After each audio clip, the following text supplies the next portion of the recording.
Wheat Chex, Rice Chex, and Good Hot Ralston present Space Patrol! High adventure in the wild, vast reaches of space. Missions of daring in the name of interplanetary justice. Travel into the future with Buzz Corey, Commander-in-Chief of the Space Patrol. In today's transcribed adventure, Buzz and Happy are in their spacesuits, investigating a gigantic six-wheeled atomic digging machine on the planet Mercury. As they walk across the deeply cracked ground in 300-degree heat, the huge machine starts moving toward them with increasing speed. They're trying to run us down with the machine, Commander. Get to the ship, Happy. It's hard to run in these bulky suits. Maybe we can dodge the driller. Don't try it. The driller's big, but it can turn like a cat. It's gaining on us. Don't look back. Run. Hey! Quick, Hap, on your feet. My foot's caught the crevice. Give me your hand. No, you sir. I can't get loose. I'm caught. Commander, get away, please, while you can. The driller's almost on top of us. We'll be back in just a moment with today's Space Patrol story, The City of the Sun. Hey, gang, listen to this poor old rocket ship here at the Lunar Fleet Base. You know what the trouble is? That rocket's trying to run on ordinary fuel. Now, here's that same rocket ship loaded with super fuel.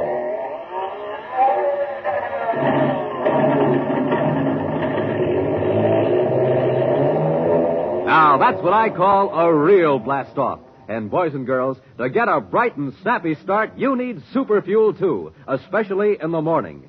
So start your day with a breakfast that supercharges you. A nourishing breakfast with a checkerboard super cereal, like Rice Chex.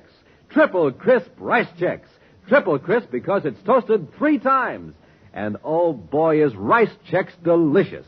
Makes breakfast sparkle, that's how good it is. Rice Chex. Golden shredded rice biscuits in that modern bite-sized design for easy eating. So remember, gang, to start off bright and snappy in the morning, eat a nourishing breakfast with a checkerboard super cereal and get supercharged.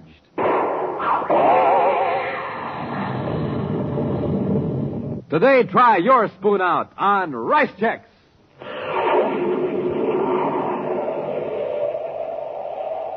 Commander Corey and Cadet Happy are on the planet Mercury, organizing Space Patrol units into a search for Professor Mallison, whose spaceship vanished on the dark side of the planet. But now, a second emergency on another part of Mercury sends Buzz and Happy racing to the hot side of the tiny planet, to Solaria, the city of the sun. Who's behind the sabotage, sir? I don't know, Happy. That's what we've got to find out. But I've got a pretty good idea what the motive is. What's that, sir? Solaria has suddenly become very important because of the mineral deposits that have been found about 60 miles south of the city. South? That means it's hotter than the Solaria area. Well, how do they work it? With robot-controlled mining equipment operated from Solaria. And with spacesuits, a few technicians can work in 2-hour shifts on the mining site itself. Oh, and whoever sabotaged the power plant doesn't want those mining operations to continue. Probably cuts into their own source of revenue. I suppose this is more important, but I sure would have liked to locate Professor Mallison first. We've got the search units well organized, Happy. They'll comb the entire dark side of Mercury with infrared viewscope scanners. Well, do you think the professor could still be alive, sir? He's been missing over 4 days. That would be a long time to hold out in sub-zero temperature on the dark side of the planet. Well, how about the spaceophone signal picked up yesterday, though? That was from Mallison, wasn't it? It was his code, all right.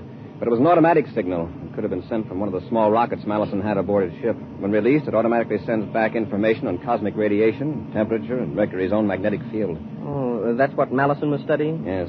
Even if we locate the rocket, it wouldn't mean it's anywhere near Mallison's ship. A commercial spaceship picked the signal up briefly, just for a few seconds. All they got was Mallison's identification code and the temperature. 122 degrees below zero. Yeah, which could mean that Mallison released the rocket several days ago and it landed on the dark side of the planet. Right. Commander, what's that? It looks like steam shooting out of the ground down there. It's like a geyser. Geyser on the hot side of Mercury? Happy, check our exact position. I don't like the looks of this. Yes, sir. I'll call Solaria Space Control.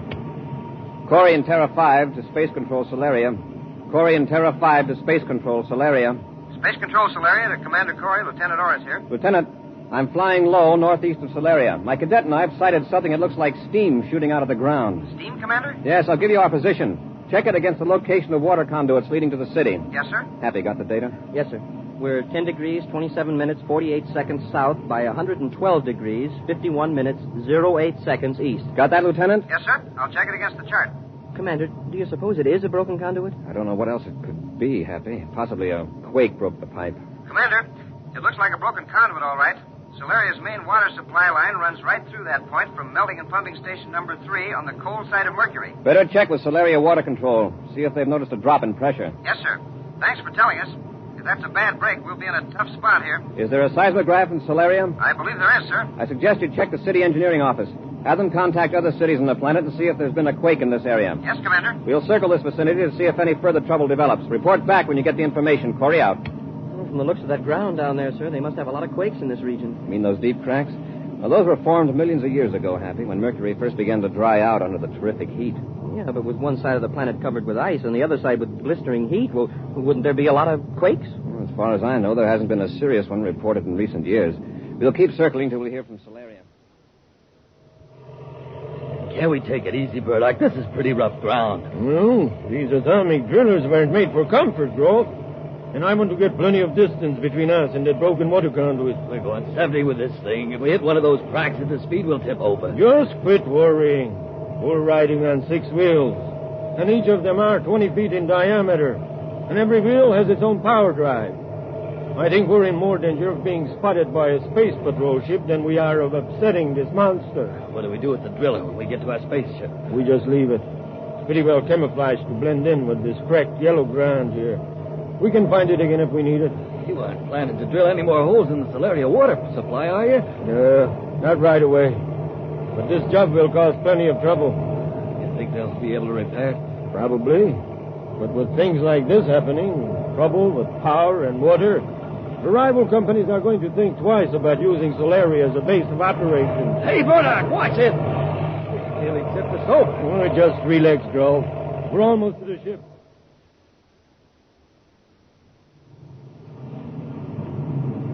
Well, sir, it looks like the conduit broke in just that one place. That's lucky, but even at that, it'll take several hours to get many equipment out here to repair it. Space Control Solaria calling Commander Corey aboard Terra 5. Corey here. Go ahead, Lieutenant. A maintenance crew is getting ready to leave Solaria now, Commander. They know the location. Oh, good. We'll head for Solaria. What about the seismograph reports? No quakes have been detected anywhere on Mercury, sir. The chief engineer doesn't understand how that conduit could have broken. How's your water supply? Pressure has dropped to less than a quarter of normal, sir. We're already on a strict water rationing. Nearly all industries have been ordered to shut down for 24 hours. Will it take that long to repair the damage? At least. Oh, Commander, Colonel Henderson thought you might be interested in a report on Professor Mallison. Well, yes, I am. Have they found him? No, sir. But another automatic signal was picked up by a cargo ship, apparently from a grounded instrument rocket. It isn't much help. What do you mean? It's sending inaccurate information. The cargo ship pilot got a rough fix before the signal stopped. It's on the hot side of Mercury, but the temperature data was 122 degrees below zero. Same as the other report. The sending mechanism must have been damaged when the rocket landed. Yes, sir? Thanks, Lieutenant. I'll contact you when we reach Solaria. Corey out. All right, Happy. Get on vector for Solaria. Yes, sir. Hey, wait a minute. Look down there on the ground. What is it, Commander? See those gouges? A sort of crisscross pattern. Yeah, 2 rows of them. They're tracks.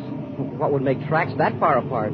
Some heavy earth-moving machinery, probably. Oh, from when the conduit was laid. No, I don't think so. Focus the viewscope toward the steam spout. Yeah, see? The tracks end right near the place where the break is. Say, that's right. Follow those tracks in the other direction, Happy. Hey, they lead away from Solaria. That makes them interesting. Any surface equipment out here would be more likely to come from Solaria than anywhere else. We're going to find out where those tracks lead.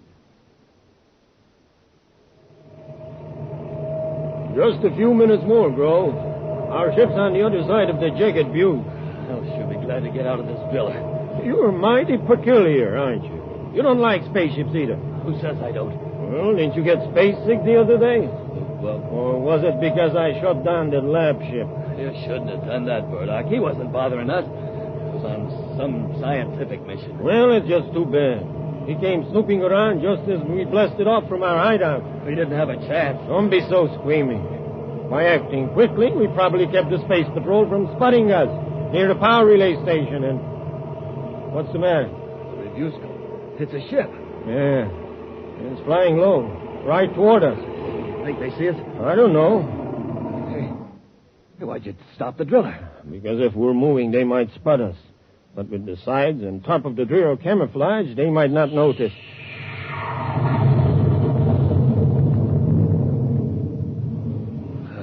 right over. It's a space patrol ship. They must have spotted the break in the waterline. Yeah, but why were they going so slow? How do I know? We'll just sit tight and see what they're up to. Happy, look down there. The tracks stop. It's hard to tell. The ground must be packed almost as hard as concrete in some places. I'll circle back. Use the viewscope scanner. Yes, sir. Uh-oh. Hey, there is something down there. A hump of something. A small hill, maybe. Now look closer. Did you ever see a hill on wheels? Yeah, I can see it now. It's a big piece of machinery, and it's camouflaged. Happy, get our spacesuits out of the locker. I'm setting the ship down. Yes, sir. Check the refrigeration units in the suits carefully. We're going to be walking around in oven temperature down there. They must have seen us. Why would they land their ship clear out here? Just take it easy, Rolf. We're safe in the driller. Nobody could get in unless we open the door. Somebody's getting out of the ship. 2 men. Hey, that's Stera 5. Come into Corey's ship. If we don't open up, Corey will go back to his ship and report us. They'll send a crew out here with cutting torches. If Corey gets back to the ship. How can we stop him? We'll stop him all right. You just wait and see. Wow, now that we're on the ground, that machine looks enormous. It's an atomic driller, Happy. The camouflage covers the drill part, but it's built to cover the toughest kind of terrain and drill through solid rock. Yeah, then that's what happened to the water conduit. Drilling into the main would be simple for that machine. It looks that way. Have your gun ready, Happy. Whoever's in there probably won't be too eager to answer questions. Hey, Commander, it's moving. They're making a getaway. Get back to the ship, Happy. Yes, sir. Commander, it's coming toward us. Run, Happy. They're trying to run us down. It's hard to run in these bulky spacesuits. Maybe we can dodge the driller. Don't try it unless you have to. That driller's big, but it can turn like a cat. The ground's so full of cracks and ditches. Commander, it's gaining on us. Don't look back. Run. Hey! Hap, on your feet, quick. My foot's caught in the crevice. Give me a hand. Run for it, Commander. They can't get both of us. You've got to get away. No, give me your hand, Hap. No, you, sir. I'm caught. Commander, look out. The driller's right on top of us. You've got to leave me.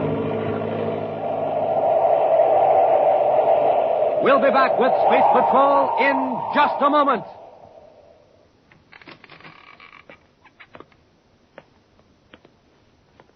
Shh. Space Patroller Dick Tufeld, gang. I've got a secret for you.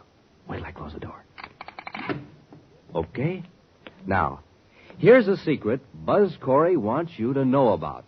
The secret of how space patrollers get a rip-roaring start in the morning. Now, here's what they do. They eat a breakfast that supercharges them. A good breakfast with one of the 3 checkerboard super cereals.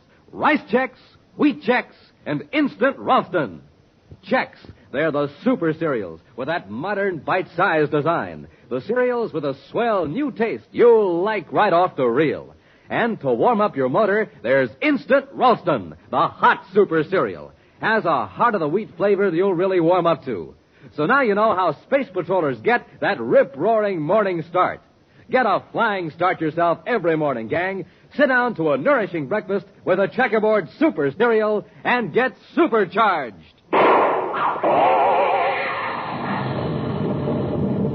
Rice Chex, Wheat Chex, good hot Ralston, the super cereals. Flying low above the hot side of the planet Mercury, Buzz and Happy have sighted a gigantic atomic drilling machine. The driller is driven by Burdick and Grulf, who have bored a hole in the water conduit leading to Solaria, a city in the sun-baked Mercury desert. Buzz and Happy don spacesuits to investigate a cleverly camouflaged drilling machine. Suddenly, the driller started up, rolling across the cracked and fissured earth on its 6 giant wheels. Happy caught his foot in a large crack in the ground. And now, as Buzz tries to pull Happy free, the enormous driller roars down upon them. It's no use, sir. It's still right after us. It's going to crush us. Fall flat. Dive into that crevice quickly. Yes.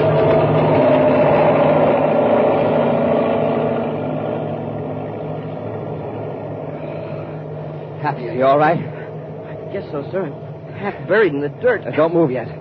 Stay down in the crevice until the driller's out of sight. We don't want them coming back to finish the job. I sure thought we were goners when that big thing thundered over us. We're lucky to find that crevice deep enough. They're still going, I guess. Yeah. Fortunately, they didn't stop to wreck our ship. That means they're sure they crushed us under the wheels. The driller's completely out of sight now, sir. All right, into the ship, Happy. We won't take time to get out of these suits till after we blast off and start our search for that drilling machine.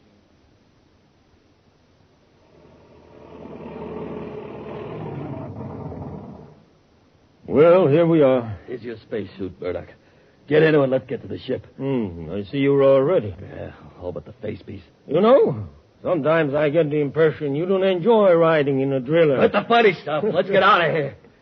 How do we know Corey didn't send a space phone message before he got out of his ship? You're right, Grove. But before we leave, I'm going to set a magnesium bomb and leave it in here. What for? I'll make sure that this drill is useless to anybody else. And it'll leave this camp in such a mess that the Space Patrol can't find any fingerprints. All right. All right, but let's get at it. There's something up ahead, sir. Looks like smoke. You're right, Happy. It's the drilling machine that's on fire. It's not moving. Hey, do you suppose whoever was in it got out? Well, let's hope so. Wait a minute. By the color of the smoke, that must be magnesium. It must have been deliberately started to wreck the control mechanism. But where's the driver? Take a look at that scorched area on the ground a few yards from the driller. A blast-off scar. Our driller operator had a spaceship hidden here. Turn on the viewscope, Happy. Maybe you can pick up a trace of him. And I'll contact Space Control Solaria. Commander Corey aboard Terra 5 calling Space Control Solaria. Commander Corey calling Space Control Solaria. This is Space Control Solaria, Commander. Lieutenant Orr speaking. Lieutenant, relay this bulletin to all Mercury Space Patrol units. Yes, sir. A spaceship of unknown type just blasted off from the vicinity of the broken water conduit. Interrogate all spaceborne private craft. Ground all suspicious ships and hold the occupants. I'll relay that message, Commander. Can you give any sort of description of the ship? No, we merely saw the blast-off scar. Looked like it was from a small space cruiser. That water main break was deliberately sabotaged. An atomic driller did the job. Atomic driller? Yes. We found it abandoned near the break. Tell Colonel Henderson I want investigators sent out to examine it. They'll need firefighting equipment. Yes, sir. Make an immediate check of all known atomic drilling machines on Mercury. Where they are and who has them. Yes, Commander. How's the water situation in Solaria? It's even more serious than we thought, sir. We're setting up cargo ships to bring some in from other cities. Commander, a Venus-bound passenger ship reported seeing a wrecked lab ship south of Solaria. The pilot thought it might be Professor Mallison's ship. South of Solaria? How far south? 15 DU, sir. That's the hottest part of the planet. Even if the ship wasn't badly damaged by the crash, it looks bad for Mallison. The same passenger ship also picked up Mallison's automatic coat, sir. And another temperature report. 122 degrees below zero. Below zero? That seems impossible. Have you sent any units to investigate? Not yet, sir. Colonel Henderson... Yes, I know. You've got problems of your own, Lieutenant. Give me the location of that crashed ship. I'll investigate it myself. And 87 degrees, 16 minutes, 43 seconds west. But I suppose that's the ship you shot down. Shut up, Elvis. I got their frequencies, both of them. Got it, Lieutenant. One more thing, Commander. The passenger ship pilot isn't sure, but he thought he saw something moving near the crashed ship. It doesn't seem likely. No, it doesn't. But I'll get there as quickly as I can. Corey out. Corey alive? Yeah, it was somebody else we ran over with the driller. Cut it off. If that is the first ship you shot down, then there's someone still alive. There couldn't be. That was 4 days ago. And even in the best spacesuit made, nobody could live 4 days in that heat. What are we going to do? I'm going to make sure. Maybe we can get there before Corey does. And if not, we'll cut Corey's investigation short. Burdock, maybe we didn't kill those men with the driller. Maybe it was Corey and somebody else, and they escaped somehow. Well, if he did, he wouldn't escape this time. You marked down those coordinates, didn't you?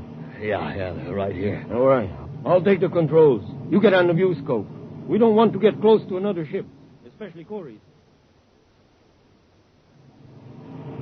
We're nearly to the location, sir. Drop her down a few thousand feet, Hap. Yes, sir. Hey, this part of Mercury looks even worse than where we were before. Rougher terrain. Yes, and it's even hotter. Close to 500 degrees. Now, listen. Get that down, Hap. Yes, sir. MLS 28. Mercury Lab Ship 28. That's Mallison's identification code. Temperature minus 122 degrees. Hey, it cut out. Minus 122 degrees. I got a fix in that signal, Happy. It's almost directly below us. Look. It's a cracked-up ship, all right. A lab job, too. Get your spacesuit on, Happy. Yes, sir. Whatever we do, we've got to do it fast.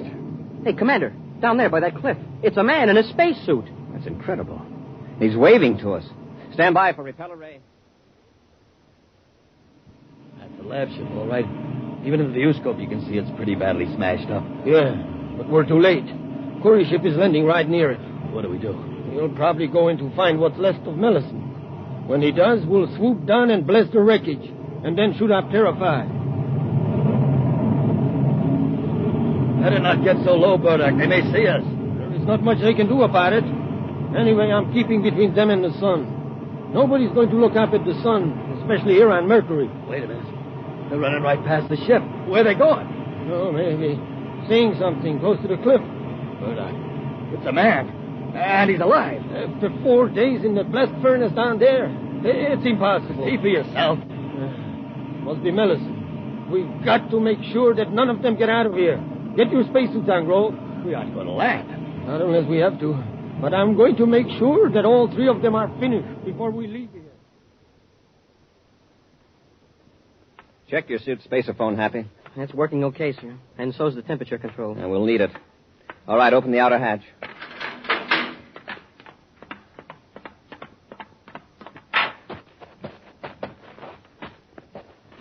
Allison's acting pretty strange, sir. He just stands over there and motions to us instead of coming toward us. It's hardly a normal way to greet rescuers. Let's see if the spacesuit transmitter's working. Professor Mallison, this is Commander Corey. Can you read me? He's just waving more excited than ever. Professor, if you hear me, hold both hands over your head. He's doing it. Apparently he can hear us, but his transmitter's out. I thought I heard something in the earphones just for a second, and another voice. Professor, is there some reason why you want us to come over there? If there is, hold your hands straight out at your sides.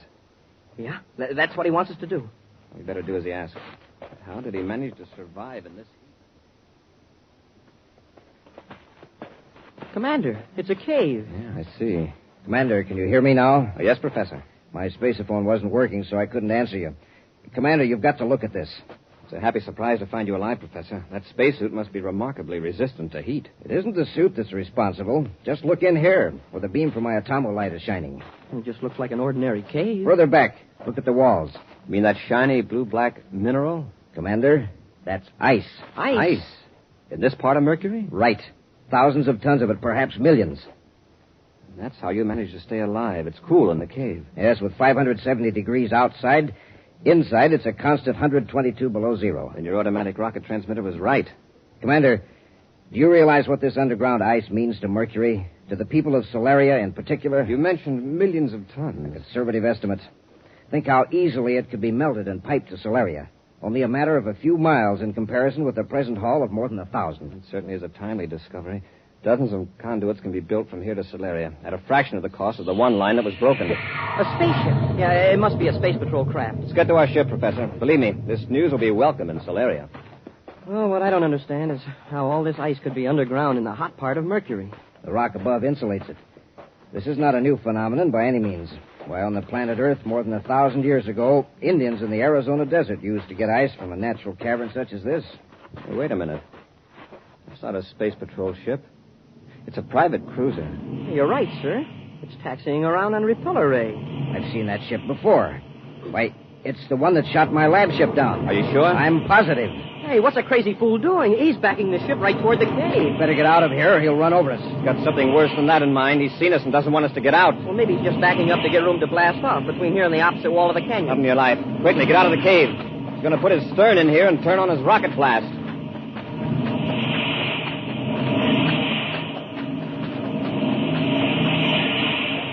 It's lucky we saw him in time to get out of the cave. Now get behind this rock.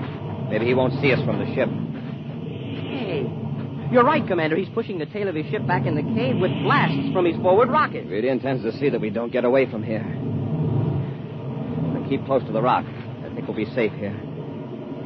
Hey, he's keeping his forward rockets on to hold the ship in the cave. Something tells me he's going to regret this.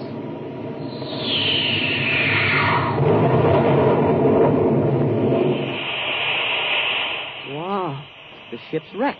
He shot right across the canyon into the opposite wall. His hand must have slipped off the controls. No, Happy. The heat from his rocket exhaust turned the ice into steam, and it popped the ship out of the cave like a cork. We'd better get over there, Commander. They may be badly hurt. If they haven't got spacesuits on, they haven't a chance. Commander, I see somebody getting out. Yeah, there are 2 of them. And they do have spacesuits on. Let's get them. By their attitude, I don't think we'll have any trouble. No, sir. You know, during the last few minutes, sir, I really realized what a wonderful thing water is. That's so? Yes, sir. In the form of ice, it saved Professor Mallison's life. And when those 2 fellows turned it into steam, it simply cooked their goose. An exciting preview of next week's new Space Patrol adventure after this important question. Have you sent for your Space Patrol spaceophone yet? You better hurry! Yes, sir, this sensational offer is soon going to end. And you don't want to be left without one of these thrilling new spaceophone sets, do you? No, sirree. So, hurry! More fun. You can talk back and forth on the spaceophone to someone a straight 50 feet away. Just like talking on the telephone. Complete with 2 spaceophones, 50 feet of communication cord, and secret briefing sheet. Now remember, these are official spaceophones, made especially for you on Earth. Real beauties, too. Gleaming blue and yellow plastic. Look exactly like the spaceophones Buzz Corey and the gang use. So don't wait a single day. Hurry! Yes, sir, you have to hurry, because this offer soon comes to an end. To get the complete Space Patrol spaceophone set, do this. Buy a box of Instant Ralston. Then, with your name and address, send 25 cents in coin and an Instant Ralston box top to Space Patrol, Box 686, St. Louis, Missouri. This offer good only in continental U.S. and may be withdrawn at any time. That's Space Patrol, Box 686, St. Louis, Missouri. And now for a preview of next week's exciting Space Patrol story. Buzz and Happy have just entered a spaceship in Neptune City spaceport in search of a traitor against the United Planets. They pause in the open hatch a moment. He may be up forward, tampering with the controls. Wrong guess, gentlemen. Commander, look out! Here we are, Cadet. I've got a ray gun. Yeah, well, I've got it. I warned you. Cardo, put down that gun. Don't try to get to your feet, Commander. What are you doing in this ship? Preparing it for its last voyage. There's an explosive hidden aboard. Time to go off 2 hours after blastoff. And you, my friend, will be aboard.